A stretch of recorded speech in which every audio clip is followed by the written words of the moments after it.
4 জুনত ওলাব লোকসভা নিৰ্বাচনৰ ফলাফল 1 জুনত আকৌ এক্সিট পোল কিন্তু তাৰ বহু পূৰ্বে কংগ্ৰেছত হতাশাৰ কলীয়া ডাৱৰ ফলাফলৰ পূৰ্বে কংগ্ৰেছৰ পৰাজয়ৰ পৰ্যালোচনা বিৰোধী দলপতি দেৱব্ৰত শইকীয়াৰ 4 জুন বাদেই দিয়ক 1 জুনৰ এক্সিট পোললৈও অপেক্ষা নকৰিলে কংগ্ৰেছ নেতা দেৱব্ৰত শইকীয়াই তাৰ পূৰ্বে কি কাৰণত অসমত এইবাৰ কংগ্ৰেছে মুখ ঠেকেচা খাব তাৰ বিশদ বিৱৰণ দিলে কেমেৰাৰ সন্মুখত কংগ্ৰেছৰ পৰাজয়ৰ প্ৰথম কাৰণ কংগ্ৰেছ কৰ্মীসকলক হেনো এইবাৰ আৰ্থিকভাৱে সহায় কৰিব নোৱাৰিলে বহুত আমাৰ কৰ্মীসকলক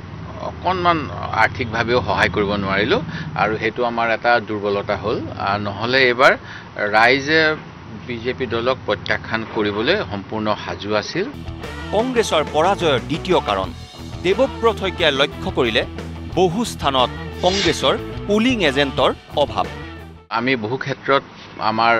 পুলিং এজেণ্ট দিয়াত অসুবিধা পালো মই যেটো বিভিন্ন সমষ্টিত ঘূৰি গম পাইছো কিন্তু পৰাজয়ৰ তৃতীয় তথা প্ৰধান কাৰণটোৱেই হ'ল ডক্টৰ হিমন্ত বিশ্ব শৰ্মা বিজেপিৰ হৈ ডক্টৰ হিমন্ত বিশ্ব শৰ্মাৰ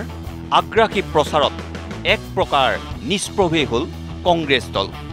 যি কথা অকপতে স্বীকাৰ কৰিলে দেৱব্ৰত শইকীয়াই তেওঁলোকে যোৱাৰ পিছত কিন্তু অসম বিজেপিত এটা নতুন প্ৰাণ আহিছিল এই কথাটো মই স্বীকাৰ কৰিবই লাগিব আমাৰো ভোটবিলাক সহায় দিছে আমি যিমান ভোট পাইছিলো তেওঁলোকে ডক্টৰ হিমন্ত বিশ্ব শৰ্মা ডাঙৰীয়া যেনেকে নিৰ্বাচনী প্ৰচাৰসমূহ কৰিছিল তেওঁলোকৰ ভোট শ্বেয়াৰ বৃদ্ধি হৈছিল কিন্তু ইমানৰ পিছতো এটা ক্ষীণ আশাৰে 4 জুনলৈ অপেক্ষা কৰিব লাগিব বুলি মন্তব্য কৰিবলৈ হলে নাপাহৰিলে বিৰোধী দলপতিগৰাকীয়ে গণনাৰ দিনটোলৈকে অপেক্ষা কৰিব লাগে এইখিনি সময়ত হাতত সময়ো থাকে তেজপুৰৰ পৰা পুলক কুমাৰ ডেকা নিউজ লাইভ